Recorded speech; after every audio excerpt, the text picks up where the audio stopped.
You know, the motto of Prager University is you give us 5 minutes and we'll give you a semester. Well, I took many semesters on the question of the Middle East conflict. I was at the Middle East Institute, in fact, at Columbia University. That's where I did my graduate work. Semester after semester discussing the Middle East conflict as if it were the most complex conflict in the world, when in fact it's probably the easiest conflict in the world to describe.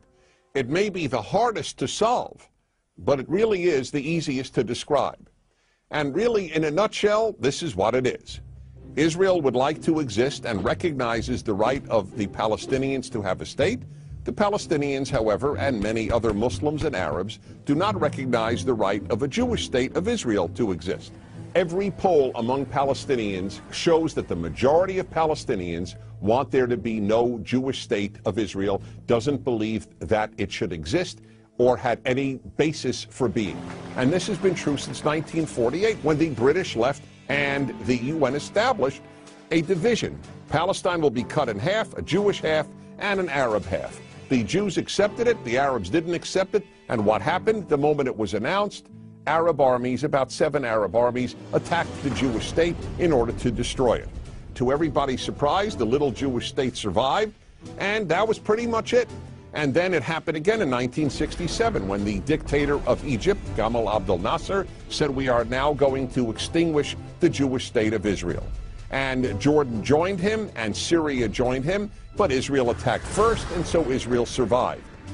And that is how Israel, and only that way, came to occupy what was called the West Bank of Jordan, where many Palestinians lived, because many Palestinians lived in that part of Jordan. So the war was over in '67, and what did the Arabs do? The Arab states all went to Khartoum, Sudan, and announced no recognition, no peace, and no negotiations. The 3 famous no's. What was Israel supposed to do? Then Israel made an agreement to give the entire Sinai Peninsula, an area of land bigger than Israel, with oil, back to Egypt, because they said they would make peace with Israel. Israel gives territory back for peace, and it will always do that. But is there really a desire for peace on the part of Israel's enemies, which broadcast after broadcast on TV and radio in the Palestinian areas is about how Jews should be killed and how Allah wants Jews to be killed? That's the typical broadcast on Palestinian television. And so it's not hard to explain the Middle East dispute. One side wants the other dead. You know what the motto of Hamas is?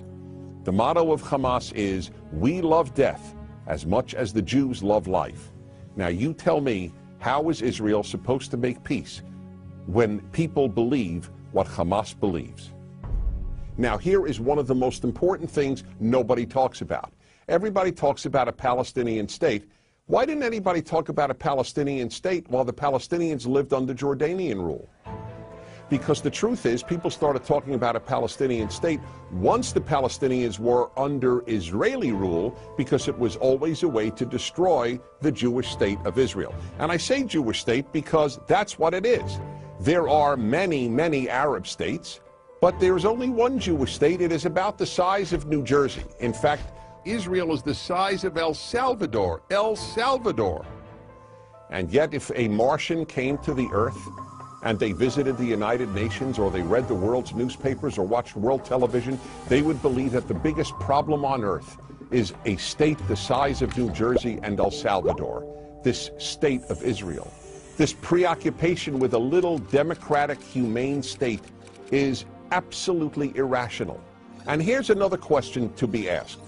If Israel tomorrow put down its arms and said, we will fight no more, what would happen? If the Arab countries around Israel said, we will fight no more, we put down our arms, what would happen? In the first case, there would be an immediate destruction of the state of Israel, with mass murder of the Jews of Israel.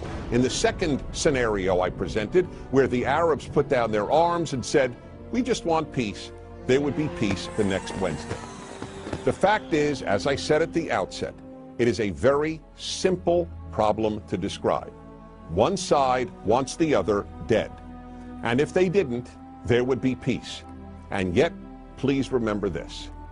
There has never been, never in the history of the world, a state in that area in what is called geographically Palestine that was not Jewish.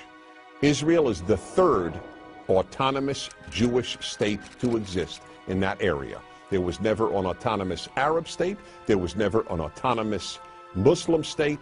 There was never an autonomous any other state. That's the issue.